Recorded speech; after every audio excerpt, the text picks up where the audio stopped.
Hey, it's Travis Lane Jenkins. Welcome to episode number 99 of the Entrepreneurs Radio Show, a production of RockstarEntrepreneurNetwork.com.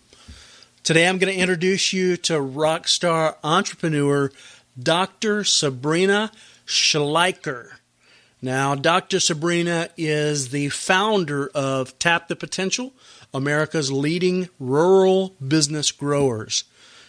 Dr. Schleicher and her team specialize in helping rural business owners overcome their greatest challenges to growing a profitable and scalable business in their hometown while enjoying the benefits of small-town life.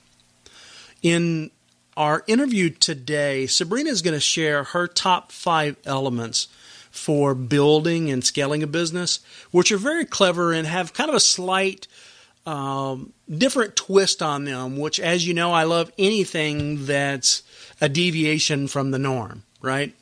Without further ado, welcome to the show, Sabrina.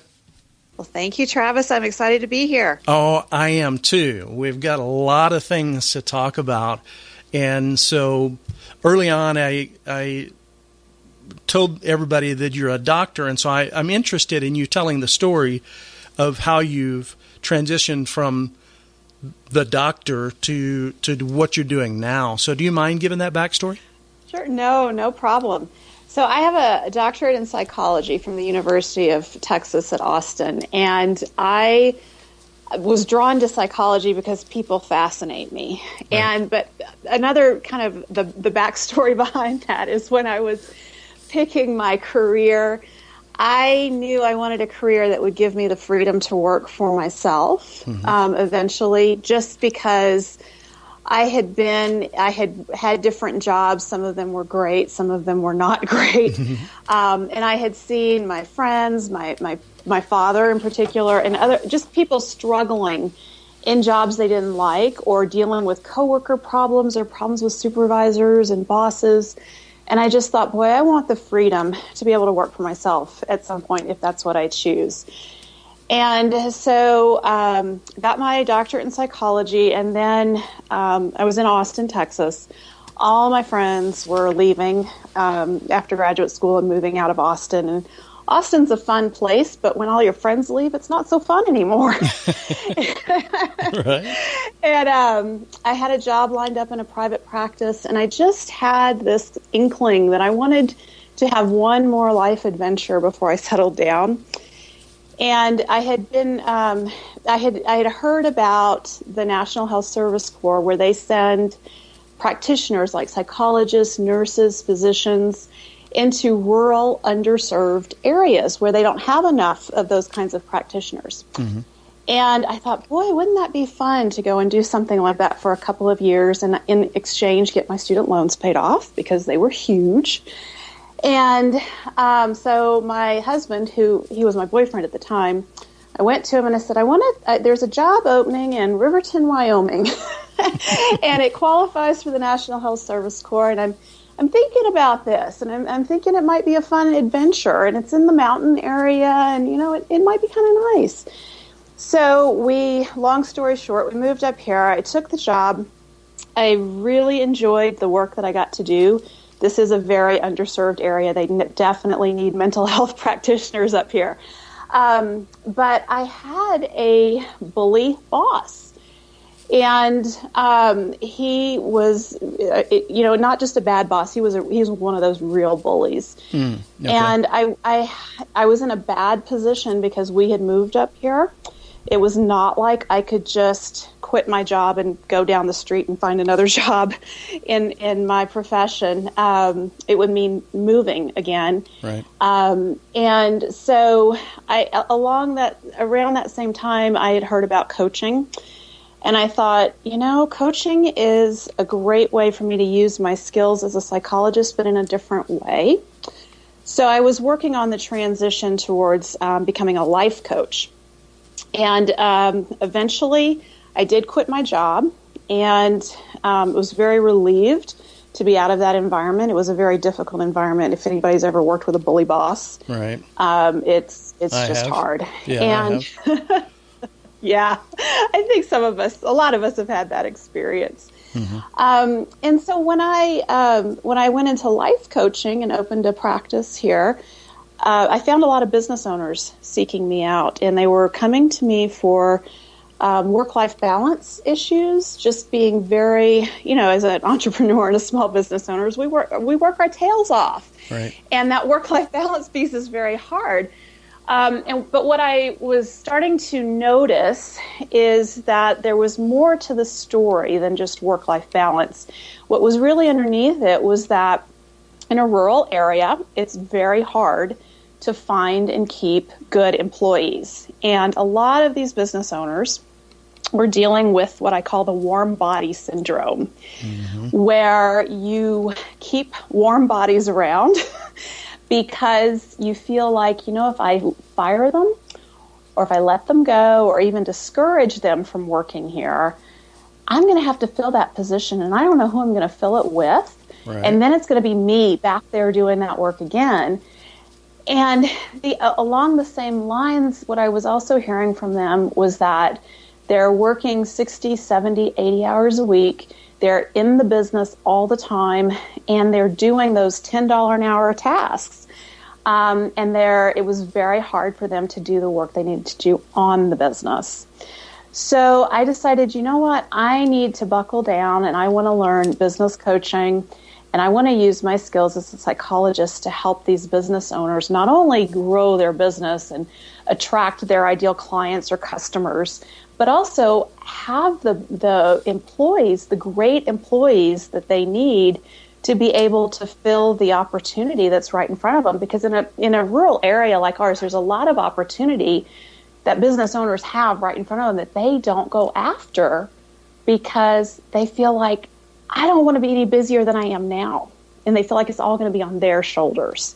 So that's what I do is I help business owners with not only growing their business, but also all the employee and people problems and customer service problems that come along with owning a thriving business that continues to grow. I like that. And this is a very unique little niche in the market also. It is. It is. And it took me a while to recognize that was my niche. It took me 8 years, as a matter of fact. Right. So it's funny. It's funny, you'd think you'd be able to figure that out sooner. And I say that because I've been through some of the same things myself, to where, it's taken me years to figure, oh, this is really my gift. It's not as obvious as it seems. So in this bad boss transition to being a life coach and business coach, how long was that transition before you found success? I would say, 8 years. Oh, it was 8 years, okay. I've had a successful business all along. I was very fortunate. I've never had to struggle to pay the bills, even after I quit my job and jumped feet first into the fire. And by the way, I also, my daughter was born right at that same time that I quit my job and started my business. And I don't recommend that kind of life transition for anybody. It was highly stressful. At least at the same time, right? Yeah, but the reason I say it's taken me 8 years is that I was doing all kinds of coaching. I was doing life coaching. I was doing career transition coaching. And it was just a few years ago that I thought, I want to look at who are my longest clients that keep hiring me over and over. What do they have in common? And I want to look at the clients who've paid me the most over time. And when I did that, it was a no-brainer. It was small business owners. But it's still, that stood out to me, but it still took me several years to figure out the commonality is that they have employees, number one. And we were spending a lot of our time talking about employee issues. And then it was just in the last year that I've decided, it's going to be not just small business owners with employees, but it's going to be established businesses that have been around for several years. They're in the $500,000 to $5 million range, and they're growing, and they're in a rural area where it's a low population, and it's hard to find and keep great quality employees. Now, that being said, I will say that not all my clients are rural business owners, because employee issues affect every small business. And we do have a labor shortage throughout our country. Right. But the majority of my clients are rural. And since I've taken on that focus, I've gotten a lot of feedback from people who've been on my newsletter list for years that, boy, it's about time you claimed this. And it's really cool that you're talking about rural business, because whenever we go to conferences in our industries, people at those conferences talk about best business practices and marketing practices, but they don't all work in a rural area. Right. And so that's one of the things that I do, kind of like you, Travis, is I really try to interview successful rural business owners and find out, well, what are you doing that's working? What's your story? What can we learn from you? Mm-hmm. And I bring that to my readers and my clients. Well, so I've learned to add to this point. I've through my first business, I learned to break a market into three, which is really kind of a unique way. And so I find that there's lower level, mid-level, and high level. And so lower level are people that are shopping for whatever it is they're shopping for it based on price, right? Right. And then there's mid, I'll explain the top. Top is people that are shopping for quality, right? Mm-hmm. And then the mid is a combination of both. A little, some price shoppers and some, but they're on the fence, and they can be swayed. If there's a compelling argument, they can be swayed to pay more for, and they could be swayed to go up or to go down, one way or the other. And so now Gary Halbert, I don't know if you've ever heard of him. He's a brilliant copywriter, and he calls these people PWMs, players with money, and players not in a negative way, but business owners with money. And one of the reasons why they're always in the top of that tier 3, because they typically provide some level of service themselves. They own a business. They understand what it's like to deal with the public, right? Uh-huh. They've spent a lot of time on self-improvement, to manage the growth of their business in some way, shape, or form, right? And it's all of these things that make them an ideal client. And that holds true. I own a construction business. Mm-hmm. My best clients are those people. Yes.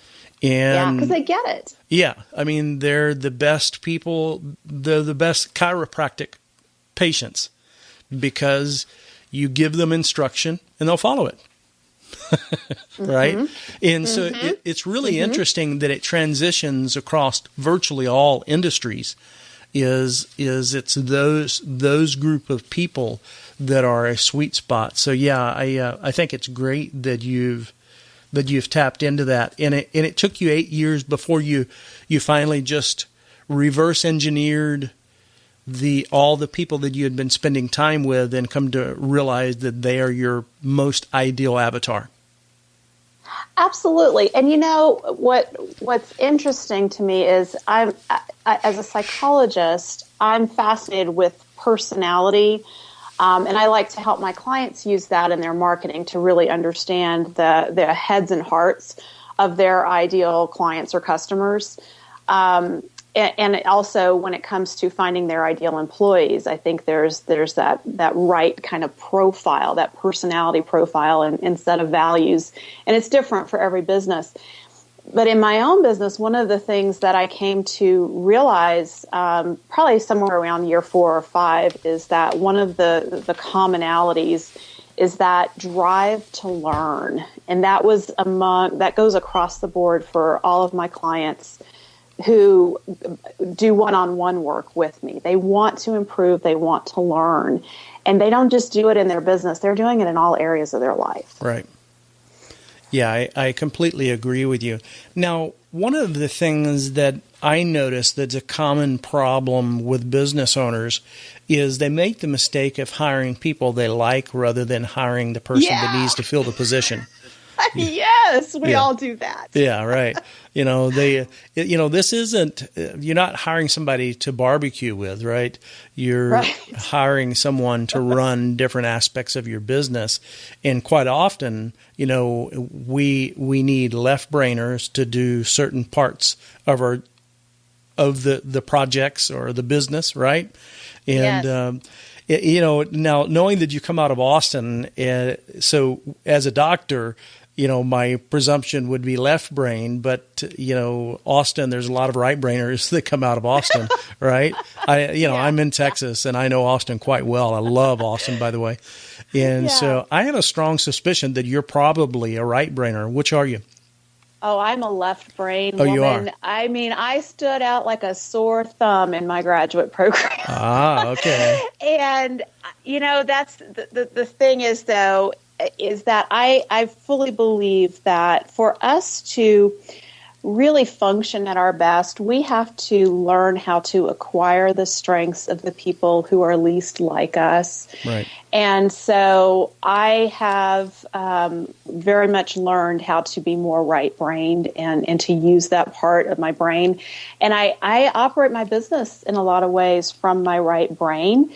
It doesn't come naturally to me. It's something I've had to just kind of like grit my teeth and go, okay, I don't know where this idea is going to lead. And I don't know necessarily, what I'm doing, but I'm going to jump in there and I'm going to try it. But that's not easy for me. Right. And I think when it comes to hiring employees, right. Oh, go ahead. No, go ahead. I was just going to say, one of the things that I do myself when I'm hiring, but I also talk to my business owners about this, is that we need to think in terms of the ideal customer or the ideal client that we're serving and what it is that we're delivering to them. And then think about the role that we want that employee to fill for us. Mm-hmm. And then think about what personality is going to be best suited to excel in that role. And because you don't want to put somebody into a role where they're constantly drawing on their weaknesses or they're constantly having to draw on what I call their Achilles heel. Right. Because that's stressful over time. And there's no amount of improvement that's going to be significant enough for you to be happy with their performance if they're operating primarily from their weaknesses. Right. I had a left brainer that was answering the phone and doing customer service for a long time, and that was, an unwise move for me. Yeah, no, that's not the right person for that position. Right. And for the longest, I couldn't understand, this is simple. Why, what are you not getting? Well, she's just wired differently. This is before I come to realize how differently people are wired. So, what I was going to tell you is I could get a 15-minute notice that I'm going to be dropped in a country that I don't speak a language to pack a bag, and I can be fine with that. Actually, I'll be excited about it. Where left brainers, wouldn't want to hear that, right? I know, my anxiety immediately goes up. No, I would need 2 months to plan for that, Travis. Yeah. And so we've got to understand. Now, people are obviously much more complex than right brain, left brain. And everyone says, well, I'm a little of both. Well, everybody's a little of both. You start out dominantly as one, and I've found that typically the more you develop the other, the more balanced of a leader you become. But you can spend too much time trying to overcome your weaknesses that you're not accomplishing the things quickly enough in your business, right? Right. And one of the things that I'm notorious for among my clients is starting off our coaching conversations by asking them about their wins and successes. And that's not just a feel-good thing that I do with them. It's because underneath our wins and successes are our natural strengths, the things that we do that just come easy for us. And so when we look at what's going well in our business and where things are working and become more intentional and deliberate about doing more of what works, we have a lot better success than if we spend an entire coaching session focusing on, this is a significant area where I'm weak and what do I do about it? Mm-hmm. That's why we need to hire people to compensate for our weaknesses. Right. Yeah, great point. So going back to one of the problems that you talked about in these small towns where there's not a lot of people to choose from. I have a suspicion that you've come up with a way to convert mediocre employees into great employees because there's just not many other ways in those small towns, right? Am I correct? No. No? Okay. But that's what I tried to do for a long time was help my business owners by teaching them coaching skills so they could be better coaches to convert or, improve these warm body type employees. And it just doesn't work. I mean, if someone is not wanting to learn and improve, or their values are not aligned with your values and the business's values, they're just not a good fit. And so you need to let them go. And so I've gotten much more, forthright in just saying, okay, this person is not working for you. Let's shift our focus and let's figure out how you can start to recruit and network with what I call A players. And what I do teach my business owners now is this concept of, if you have one really good employee, that A player has a network. And you got to tap into their network because they know more A players. And A players are the type of employee that's resourceful, that's motivated, that wants to learn, that wants to grow and improve and move up in a business. And they tend to hang together. Good quality people and other good quality people know other good quality people, and they tend to be in the same networks. Right. The thing that's challenging for most business owners is that those A players are not unemployed. Mm-hmm. They're not actively looking for work necessarily. They are in other jobs and they're appreciated and they're performing well in those other jobs. So it's not always that you can just go tell somebody, hey, I've got an opening, come work for me. And in a small town, you definitely have to be very careful in doing that because you're going to tick off a fellow business owner if you're taking one of their employees. But it's this idea that you get to know your best employees better and understand why they like working for you, what makes them tick, how do they see their job, what are some of the intangible benefits that they perceive in working for you, and you use that information as you get out there and you start networking. But the other thing that works really well is to let your best employees know the kind of person that you're looking for to fill the position, and just let them know if they know of anybody like that they should send them your way. And even going above and beyond that is to provide some sort of incentives, to have an employee referral incentive program, not just among your current employees, but you can do that with anybody. They don't have to be a part of your business. If they send you a referral and that turns out to be an employee that you hire, you can send a little gift or something as a thank you. That goes a long way to start building up that pipeline of potential employees for you. Yeah, I like that. One thing that I've noticed is A players don't like B players and B players don't like A players. Oh, Travis, you cut out here. I don't hear you. Can you hear me now? Hello? Are you there? I can hear you. You said that one of the things you've noticed is that A players don't like B players and B players don't like A players. Yeah, exactly. Travis, can you hear me? Yeah, I can.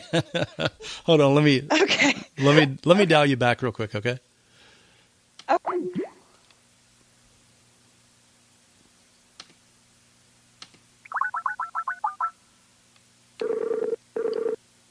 Hi, Travis. Hi. Sometimes that happens with Skype. Yeah, I know. So yeah. So exactly, A players. I've found that A players don't like B players, and B players don't like A players. Do you agree with that?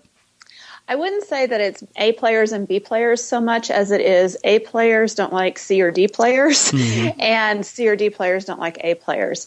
And the reason I don't think it's A and B is that B players are usually pretty good employees. Also, it's the A players who are just like the superstars. So one A player can do the work of 9 to 12 C or D players. Right. They're highly productive folks. They become quickly annoyed and frustrated with people who underperform and who do just enough to get by. and rightfully so. They should. And those C and D players, they see those A players as a threat to the status quo. So if you have a business full of C and D players and you bring in an A player, you can bet your bottom dollar those C and D players are going to complain about that because that A player is rocking the boat. Yeah. But that's a good thing. Right. Yeah, I completely agree with you. And I've been involved in that to where, as a young man, I didn't understand the politics of an organization. And, I was raised working at a very early age, 11 years old. I started working with my father. We just didn't mess around. It was hard work, aggressive. You don't take a coffee break unless you drink coffee type of guy. He's just very aggressive. Was that in the construction industry? Yeah, that was in the construction industry. Okay. Yeah, that makes complete sense. Yeah, and so by the time I was 16 years old, I was competent as a grown man. And so me and my father were a team, and we could outperform any other two-man full-grown team, right? Yeah. And so as I spread my wings as a young man and went and tried different industries, I had that work ethic, and I thought everybody worked like that. Yep. And so I went into a shop environment, and everybody was goofing off, and I just wanted to, make a good impression and do my thing. And the guys pulled me aside and threatened me and said, "Listen, dial it down," And then that was my first taste of the politics of what you're talking about. Isn't that interesting, though, how quickly that happens? They try to get you to come down to their level. Right. And ultimately ran me off, I haven't been around that stuff for 20 plus years, but it brings back those memories of exactly what you're talking about. And I think a lot of business owners aren't thinking of that. And the distinction between the A, B, and C, it really does make sense. There are good employees and then there's great employees. So I've never really thought about it in breaking it up at that level, but it completely makes sense. So do you just completely clean house and what do you do in that situation where you're trying to make the transition? I don't recommend that you just completely clean house, but start making a concerted effort to get out there and network and recruit. And every time you have an open position, do the work on the business and really understand why you're hiring and what kind of person you need for that position before you go out and hire, so that and that you've done the networking that you need to do so you have a better pipeline of people to choose from. And so the idea is to hire up with every open position. Mm-hmm. But that being said, I will say that I've had some clients who have had really good performers, people who produce, who are critical to the bottom line, but their core values, their immutable laws were not a good match. They didn't reflect well on the integrity of the business. And those clients let those people go, and they have been better off for it. And it was very scary to clean house like that, but they, within 4 months' time, recovered from it. Mm-hmm. And replaced them with better people who are a better fit and better performers overall. So how do you, when you're rebuilding a team like that, how do you prevent the old team from tainting the new people? Well, so you do need to clean house at the bottom. So the folks who are the naysayers, the whiners, the complainers, they do need to go because they are very damaging to the morale of a company. But in terms of wiping out B or C players, not necessarily. Right. You don't want to do that right away. Right. And so do you ever recommend that they set up compensation programs that align everybody's efforts and energies? It depends. It really depends. As a psychologist, I can say that we know that money and other kinds of perks that go along with money, those motivate only to a certain extent. And it's really more about creating a culture where you're consciously hiring people who have very similar values to the values that you have in your business and your own values. Not necessarily same personality, but values need to be a fit. And it's when you get that going that the team effort comes together a lot more quickly. And the reason I hesitate to say about compensation programs where you want everyone to work together as a team is I think there's value in playing favorites with your employees. And I think there's value in when you have a rock star employee, that employee gets more attention and more intangible perks than other employees because it encourages those other employees to step up. Right. Yeah, I agree with you. So not everybody gets a trophy. I completely agree with you on that. So how do you make sure that their values are aligning? It's first off, we have to articulate for ourselves and our businesses what are our core values or our immutable laws, the things. And the easiest way to do that is to look at what are the things that your employees have done lately that have ticked you off. And underneath that is there's a core value that they violated. And so let's try to figure out what that core value is, and let's put it in everyday language so that you can tell your employees, this is how we do things around here. So give me some examples of that. Okay, so, the most basic is dishonesty. That comes up all the time, is when an employee is dishonest. And the business owner is trying to build a business where they have integrity and the customers or clients know that they can rely on that business owner to do what they're promising to do. If you have an employee who's dishonest and covering up mistakes and hiding things, and you suspect it as a business owner, but you just can't put your finger on it, that's a core value that's being violated. In my business, my number one core value is I don't chase business. I try to attract the right clients who need what I have to offer. And then once they're here, I serve the heck out of them. And my current clients are way more valuable to me than anybody who might be a client down the road, because who knows? And so that's a core value. And when I'm hiring people in my business, I let them know right up front, this is number one. We serve the heck out of our clients that we have rather than putting our energy towards chasing more business. Right. Yeah, so in my business, I had, and my father explained this to me whenever I started mine. He said, because early on I expected perfection out of everybody, right? And so I remember him kind of laughing, and he set me down and he said, son, nobody's gonna work as hard as you. It's your business. It's not their business. So number one, quit getting upset because everybody's not doing everything perfect. Decide what is a deal breaker for you. And for me, theft and dishonesty were deal breakers for me. There was no way you could explain your way out of either one of those, right? Right. And so very early on, when I brought people on, I explained to them, said two things will get you out of this organization faster than anything else: stealing or lying. We won't have a discussion. You'll be gone. Everything else is up for debate to a certain point. Here are the guidelines. And so that sounds like exactly what you're talking about, right? Yeah. And, I'll comment on the perfectionism thing because I'm a perfectionist myself, and it's driven me crazy. I have a much better life now that I'm letting go of it slowly. Right.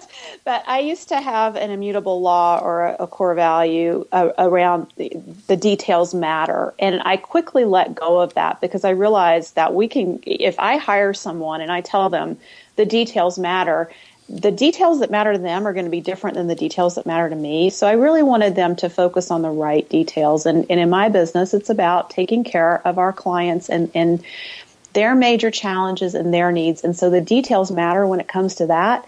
But there's other things where the details aren't as important. Mm-hmm. Right. And so there's this common belief with small business owners that nobody can do it as good as I can. Well, that's not true. Probably true. In some ways, nobody's going to do it the way you do it. Right. But sometimes when you let go, they do it better. Right. That's my point. And so you never know. Early on, I went on to open other different types of businesses, but early on, I had to learn if I was ever going to grow the business, I had to put the tools down, let the guys pick them up, and let them make some mistakes and give them some guidance. And most people never get to the scaling, growing phase because they're so busy trying to do their special sauce that they can't let other people get in there and repeat the process for them, right? Absolutely. And, a lot of my clients are in the construction industry, or they are in businesses where it's very much hands-on type of work. And so it's it's this process of recognizing that you got to be so good at that type of work because you made mistakes and you learned from your mistakes. So if you don't ever let your employees, if you don't ever let go of the reins and let them get in there and make the mistakes and then coach them as they're learning from their mistakes, it's always going to be you doing it, and you're always going to be working 80 hours a week. And you're going to be unhappy because you've got that perfectionism gremlin eating at you in the back of your head. Right. There's a fine balance with the perfectionism. Things do need to meet your quality level because it's your reputation. But, it's things beyond that, worrying about details that are just insignificant in the big picture of things. Yeah, one of the things that I've started paying attention to is the question of what really matters to my best clients. And that's where I, and anybody who works for me, I want them to show up and do their absolute best. But there's so much that doesn't matter.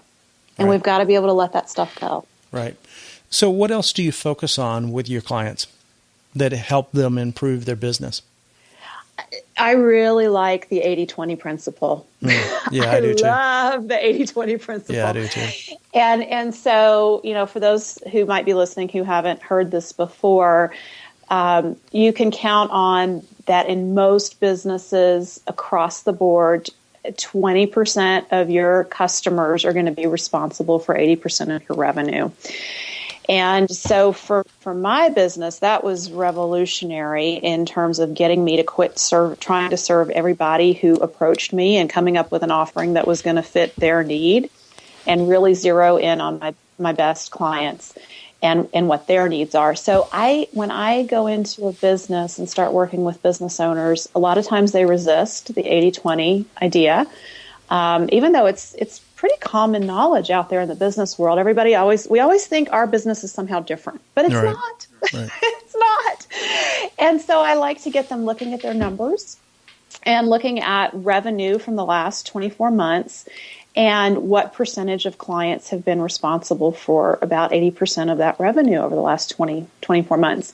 And then interviewing those clients, and not formal interviews, but just asking some key questions so they can better understand the needs of their best clients or customers. And what I like about this so much is it takes the guesswork out for us entrepreneurs. We don't have to guess what our next area or our next innovation is going to be in our business. We just listen to our best customers and they'll tell us. And then we go out and do it, and then they eat it up, and they're so happy. And it's so easy. Right. So do you ever drill deeper into the 80-20 of the 80-20? Yes, absolutely. and I think that's the most fun, is when you get that small handful of your best customers that are responsible for, a huge portion of the revenue in the business. And you really take the time to get to know them and their needs. And what's beautiful about it is, as you're creating products or offerings or services that are meeting the needs of your best customers, you are attracting more people like them. So business gets to be a lot more fun because you can start spending more time with your better customers in your business, which is naturally more enjoyable for us as business owners. And then letting go of trying to meet the needs of people who can be at the bottom, percentage, the 5 or 10% who can actually be profit suckers in our businesses. Right. Definitely a time suck. and profit. I love the example of the Starbucks uses a slack adjuster espresso. Have you ever heard that example? I have not. Tell me about that. Yeah, so they have a $10,000, and some of the numbers may be a little off here, but this is the gist of the story. So they have a $10,000 espresso machine inside their store, right, on the wall. Mm-hmm. And so they know 80% of the people that come in are there to buy coffee or tea. And then 20% will buy one of the widgets off of the wall, the $15, $20, $30, $50 thing items, right? Right. And so, that's the 80-20 of the 80-20 that come in. And and then the third 80-20, the small 20%, which I think is, let's see, that would be 20%, then that would be 2%, and then I guess it would be down to 1%. 1% buy the $10,000 espresso machine. And that's how they drive the overall ticket value up per customer. Yes. Right? How many cups of coffee do you need to sell to equal one espresso machine for $10,000, right? Exactly. And Lots. It's much easier to sell that one espresso machine than it is all those individual cups of coffee. Right. And so that's the third iteration of the 80-20 rule as it keeps drilling down. I know Perry Marshall and several other people are focusing on that right now. But it's really brilliant, and it's I'm trying to do the head math right now, but it actually, if you just scale it out on paper, it's really not that complicated, and it's a great way to grow the revenue of your business very quickly.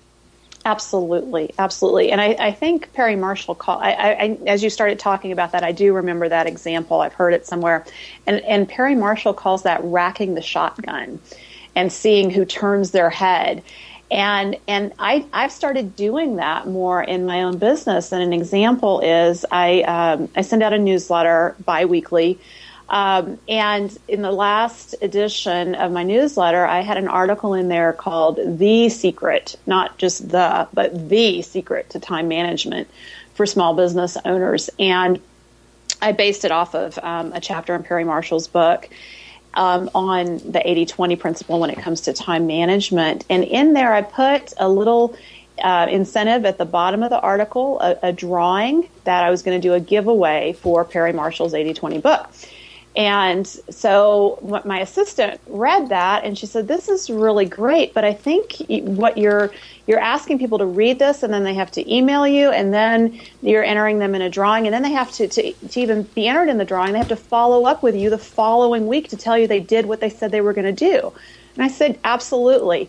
I only want people following through and entering this drawing who are absolutely committed." And she said, "Oh, I get it." And it's that concept of racking the shotgun. Right. I do that. When we place an ad for employees, we get 200 applications, and a lot of them are not relevant to the position. Wow, that's a lot to sort through. Yeah, right. And so we're always looking to who we can put this on, assign it to, because nobody wants to do it, right? You delegate to. Yeah, exactly. And so finally what we did is we put that hurdle in there. So we had them read it in the ad. It says, call this number, leave a detailed message of why you're a good fit for this position, along with an email that we can contact you. And that weeds 95 to 98% of the people out because most of them are unwilling to follow directions. Isn't that amazing? Right. Yeah, I love that. I had, I think it was a client of mine had people respond to a job ad, and they needed to sign their letter in purple ink. Right, and if they didn't sign it in purple ink, she said, "I'm not even bothering to look at the rest of the resume or the application." Right. And you can say in the ad, if you don't follow these directions, then don't waste your time applying. Mm-hmm. And people still don't follow the directions. Right. And right. so, that's if you're hiring somebody for a detailed position, then you need to be careful about hiring that person, because obviously detail is not something that comes naturally to them. So. Yeah, and I'll tell you along those same lines, another trick that I share with my business owners when it comes to hiring is, while they're talking to their best employees and asking them what they like about the job, they also need to be asking their best employees about what they find hardest about the job or what's most challenging. And then when you're writing a position description or an ad, include what's the hardest part of that job in that position description, so that people reading that will say, you know what, I can't see myself doing that. I can't see myself installing doors in minus 11 degree weather. I'm not going to apply. Right. Yeah, I completely agree with you. Place it in the worst light possible. Yep. And then everything from there is a positive. Yeah, and that's the exact reverse of what we tend to do. We tend to feel like we need to market working for us and sell people on the positions, especially when there's not a lot of applicants coming through the door. And actually, when you do that, you set up a dynamic that is not good going forward with that employee. Yeah, completely agree. Hey, we're running a little long on time. What do you say we transition to the lightning round for the three questions that I sent you? You got those around? I am ready. All right. So let me throw them at you. So the first one is what book or program made an impact on you related to business that you'd recommend, and why? The Pumpkin Plan by Mike Michalowicz. That book was a total game changer. And the idea behind the Pumpkin Plan it's totally 80-20. Is that if you want to grow a giant pumpkin, if you want to grow a really thriving business, you've got to trim the vine. You've got to let go of the diseased little pumpkins, and you got to weed your garden. I'm a gardener, so I love that metaphor to begin with. But it was just a total game changer for myself, and it's been a game changer in my clients' businesses, the ones that are using it. So that's the book. Yeah, great book. I interviewed him. He's a brilliant guy. I don't know if you've heard the interview. I have listened to the interview. Yes. Yeah. He is brilliant. And he's hilarious also. He's got the best videos. He is. And I will tell you, his Audible book, his Audible version of the Pumpkin Plan is probably one of the best business books on audio, I think, out there. Oh, I'm going to have to. He weaves his personality in as he's reading the book. Right. Okay, cool. I'm going to have to get that. What's one of your favorite tools or pieces of technology that you've recently discovered, if any, that you'd recommend to other business owners, and why? Okay, this is not a recent discovery. I've been using this for a couple of years, but it's OmniFocus. And so it's an app that goes on your phone, your iPad, your computer, but it's based on the Getting Things Done system. Mm-hmm. And the reason I'm such an advocate of the Getting Things Done system is because we entrepreneurs have so much running through our heads, and that's a big part of our stress level. So if we can keep our heads empty, we have room for big ideas. Right. And so I used to do OmniFocus, or I used to do the Getting Things Done system in a paper and pencil version of just tracking my projects and my tasks. And when I found OmniFocus, I shifted over and do it like that. And it's on my phone. It's with me all the time. So I don't have to remember those little things anymore. I have something that takes all that and does it for me. I haven't heard of that. I'm going to have to check that out. Okay, what famous quote would best summarize your belief or your attitude in business? There's a quote by Zig Ziglar that my mother sent me. It's a little cartoon many years ago, and I think it's traveled from apartment to several homes with me. It's always been on my refrigerator or my file cabinet. But it's this quote that says, "A lot of people have gone farther than they thought they could because someone else thought they could." And that is who I want to be in my clients' lives. I want to be that someone who sees their potential. That's the name of my business, Tap the Potential. Who sees their potential and nurtures that potential in them and in their business. I like that. I love that quote too. we need as many entrepreneurs as possible. There's so many things that an entrepreneur does, inspiring future generations, being able to sponsor others, charities, create jobs, motivate, teach.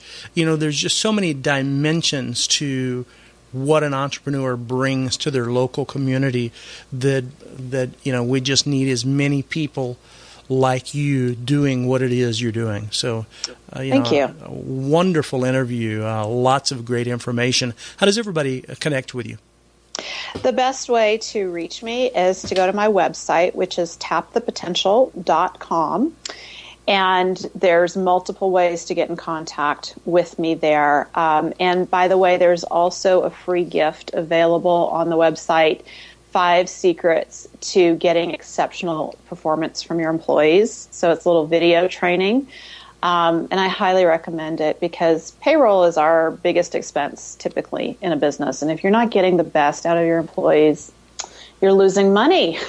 So, feel free to check out that video. And I love to have conversations with business owners who really are serious about having higher performing employees and want to know how to accomplish that. And I'm always open. So, go to tapthepotential.com and there's a contact form. Reach out to me and let's chat.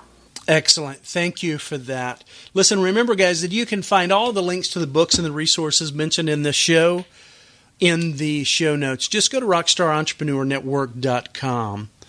Before I close the show today, I want to remind you that building a profitable business is a series of formulas. As you apply those formulas, your business and your profits become very predictable and starts building long-term wealth. This is what moves you into a position to help others, which I believe is part of our responsibility as entrepreneurs. If you haven't reached that level of consistency yet with your business and you'd like to learn how it's done, we've put together a free program called the Business Breakthrough Sweepstakes, where we focus on teaching you some of those pieces of the formula in a simple step-by-step format so that you can customize it to your own business. This is what I've used to build several tiny little local companies to multi-million-dollar businesses. Also, to add a little fun and excitement to the program, if you join the sweepstakes and stay engaged, you'll have a chance to win $73,000 in cash and prizes, where I will personally mentor you and your business, plus you'll have a chance to win my personal Lamborghini. For more information, go to rockstarentrepreneur.network.com and click on the sweepstakes promotion. Now, my quote for the day comes from Og Mandino. And the quote reads, "Always do your best. What you plant now, you will harvest later." This is Travis Lane Jenkins signing off for now. To your incredible success, my friend. Take care.